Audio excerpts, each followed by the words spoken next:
Փաշինյան թեև գործընկերներից մեկը անդրադարձավ Վարդաշենի բնակիչներին, բայց խնդրել են այս ձայնային հաղորդագրությունը միացնեմ։ Պարոն Փաշինյան, դուք ձեր քարոզարշավի ժամանակ մենք լսել ենք ժողովրդին խոսք եք տվել դրսում, որ վթարային շենքի ապրողը 20 քառակուսի ունեցողին պետք է տա 40 քառակուսի, որ մարդը բարեկեցիկ ապրի։ Բա ուր է ձեր ասած խոստումը, որ արդեն կառավարությունը ամսի 6-ին որոշում է կայացրել օգոստոսին, որ վթարային շենքի ժողովրդին 7-8 միլիոնով պետք է հանեն։ Որ շենքն է ձեր։ Վարդաշենի 6-րդ փողոց 68-ի 66-ի դրոպ 1։ Ընտրություններից առաջ ձեզ խոստումներ են տվել, բայց ինչ որ չի կատարվել։ Ոչ։ Պարոն Փաշինյան, հարցս հետևյալն է, դուք Տիգրանաշենը համարում եք Հայաստանի Հանրապետության սուվերեն տարածք, պատասխանը պարզ է իհարկե, որ չեք համարում, քանի որ այն դիտարկվում է անկլավ, եւ անկլավների փոխանակման հետ կապված հարցը քննարկվում է արդյոք Ադրբեջանի նախագահի հետ, որպեսզի օրինակ, եթե Տիգրանաշենը հանձնվի որպես անկլավ, ադրբեջանցիները չվերաբնակեցվեն այդ հատվածում եւ Հայաստանի Հանրապետության մեջ կղզյակի կարգավիճակ չունենան։ Պարոն Փաշինյան, ես ինքս եմ բախվել այդ խնդրին, Fly1 ընկերության հետ է կապված, բազմաթիվ ահազանգեր են գալիս քաղաքացիներից, որ այս ավիաընկերությունը իրականացնում է, այսպես ասած, խաբեություն, որովհետև ես ինքս դրա զոհն եմ դարձել, երբ օրինակ Շարլ դե Գոլ օդանավակայանից պետք է թռիչքով գայինք Երևան, սակայն գնացինք Մոնտենեգրո, գյուղի ավտոբուսի պես հավաքեցինք կանգառներից մարդկանց եւ վերադարձանք Երևան։ Ես պիտի խնդրեմ, որպեսզի դուք ձեր այսպես ասած պրակտիկայի համաձայն նաեւ իրավապահներին հանձնարարություն տաք հանցագործության մասին հաղորդում ներկայացնել կամ առնվազն պետական մարմիններին, ովքեր որ իրականացնում են վերահսկողություն, հանձնարարեք հետևել եւ հասկանալ ինչումն է խնդիրը, որովհետեւ երբ ես բարձրաձայնեցի 170-ից ավել քաղաքացի նույն խնդիրների մասին էին գրում եւ որևէ արձագանք չկա, թերևս այսքանը։ Շնորհակալ եմ։ Վարդաշենի հետ կապված իմ բոլոր հաղորդակցությունը տեղի ունեցել ուղիղ եթերում։ Մի հատ բացեք, տեսնենք, ես խոստացել եմ, որ 20 քառակուսին կտանք, այսքանին կտանք, ես միշտ դժվար եմ, ես ասել եմ, որ մենք հարցով ոչ թե կզբաղվենք, այլ զբաղվում ենք, որովհետև այդ պայի դրությամբ հարցը արդեն եղել է մեր օրակարգում։ Եվ էլի եմ ասում, տեսեք, 7 միլիոն, 7-8 միլիոն դրամ տալիս ենք, պարզվում է վատ բան ենք անում։ Այդ գույքի արժեքը 0 է։ 0 է այդ գույքի արժեքը, հասկանում եք։ Բայց էլի մի հատ էլ ենթադրում եմ եկել են դիմում թողած կլինեն, մի հատ կհասկանանք, բայց դուք էլ ես հիմա որպեսզի ման չանեմ, նախկինում ես իմ բանի հիշողության վրա ավելի վստահ էի, բայց հիմա ինֆորմացիայի ծավալը այնքան մեծ է, որ մի քանի դեպք եղել է, որ ես վստահ եմ եղել, որ տենց չեմ ասեն, հենց եմ ասել, հետո պարզվել է, որ տենց չի։ Դրա համար դուք ստուգեք, հետո առիթ կլինի կասեք, տենց եմ ասել, թե տենց չեմ ասել։ Անկլավների թեմայի հետ կապված։ Ուրեմն ես արդեն ասել եմ, որ մենք Հայաստանը եւ Ադրբեջանը խաղաղության է հաստատել 1991 թվականի Ալմաթայի հռչակագրի հիման վրա։ Ալմաթայի հռչակագրի ընդունման դրությամբ Հայաստանի եւ Ադրբեջանի տարածքները արտահայտող քարտեզներ կան։ Եվ այդ քարտեզներով է, որ մենք իրանցի հատվածում իրականացրել ենք սահմանազատում եւ ըմբռնումն է նա, որ այդ քարտեզներով պետք է իրականացնենք սահմանազատում։ Հիմա այդ քարտեզների վրա Արցվաշենը Հայաստանի տարածքը, Քյարքին Հայաստանի տարածքը չի, Բարխուդարլուն Հայաստանի տարածքը չի, Յուխարի Ասկիպարան Հայաստանի տարածքը չի։ Սա փաստ է, որի հետ մենք պետք է առնչվենք։ Երկրորդը Արցվաշենը Հայաստանի տարածքը։ Եվ այսօր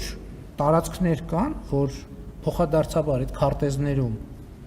այլ կերպ են արտահայտված, գետնի վրա այլ կերպ է։ Այսինքն բոլորիս հայտնի իրադրությունները Ջերմուկում, բանի Վայոց ձորի մարզում, Տավուշի մարզում եւ այլն եւ այդպես շարունակ։ Հիմա մեր ընկալումը ի՞նչ է, որ այս հարցը կա։ Այս հարցը պետք է լուծվի, թե չպետք է լուծվի։ Այո, այս հարցը պետք է լուծվի։ Արդյոք կա տարբերակ այս հարցերը լուծել ռազմական ճանապարհով։ Ոչ, չկա այդպիսի տարբերակ,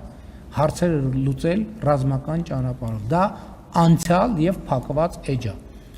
Ինչպես լուծել այդ հարցերը։ Լուծել այնպես, որ մարդկանց համար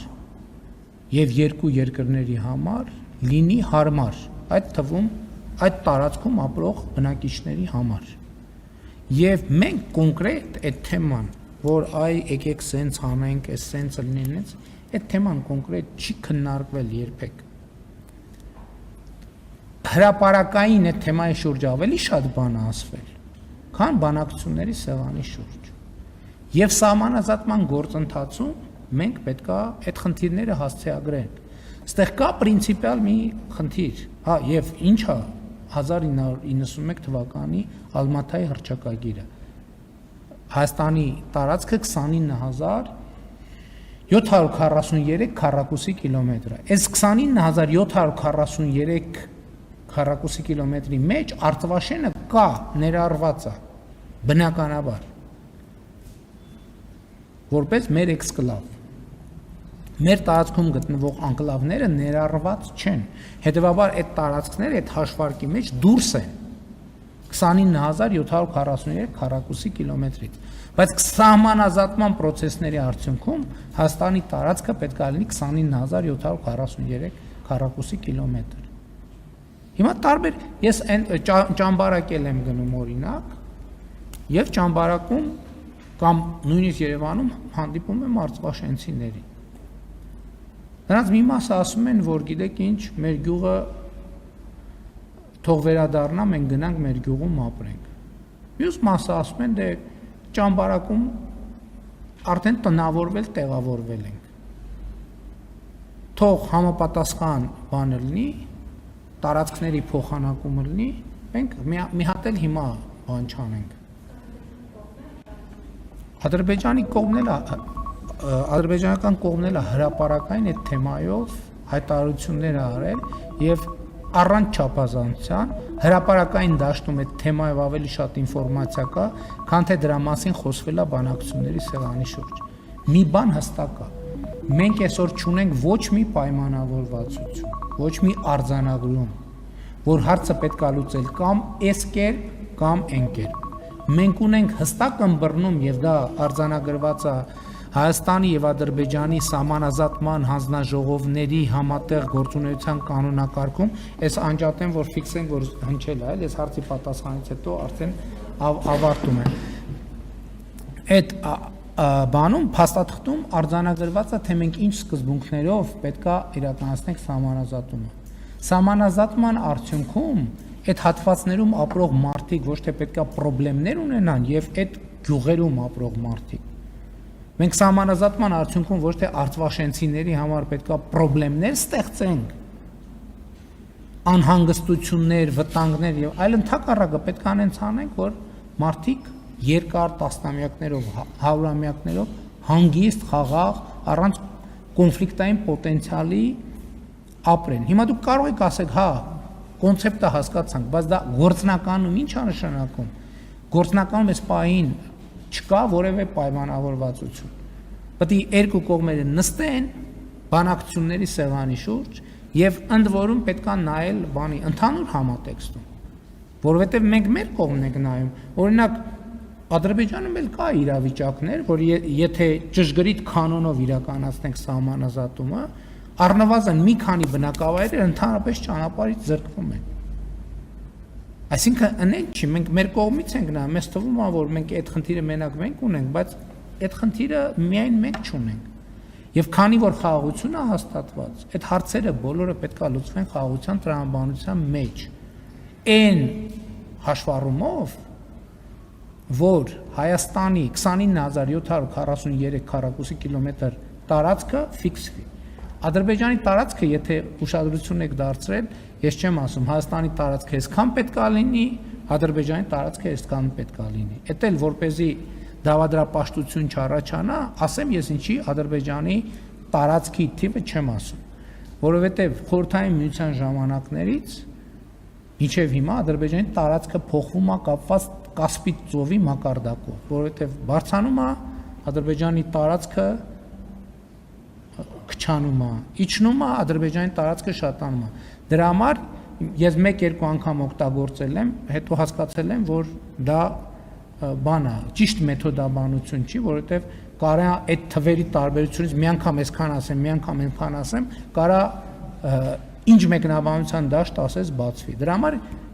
մանավանդ որ դրա համար ես ֆիքսում եմ Հայաստանի Հանրապետության միջազգայինորեն ճանաչված տարածքը։ Ոնց էլ անենք սա հանրազատումը։ Հայաստանի տարածքը պետք է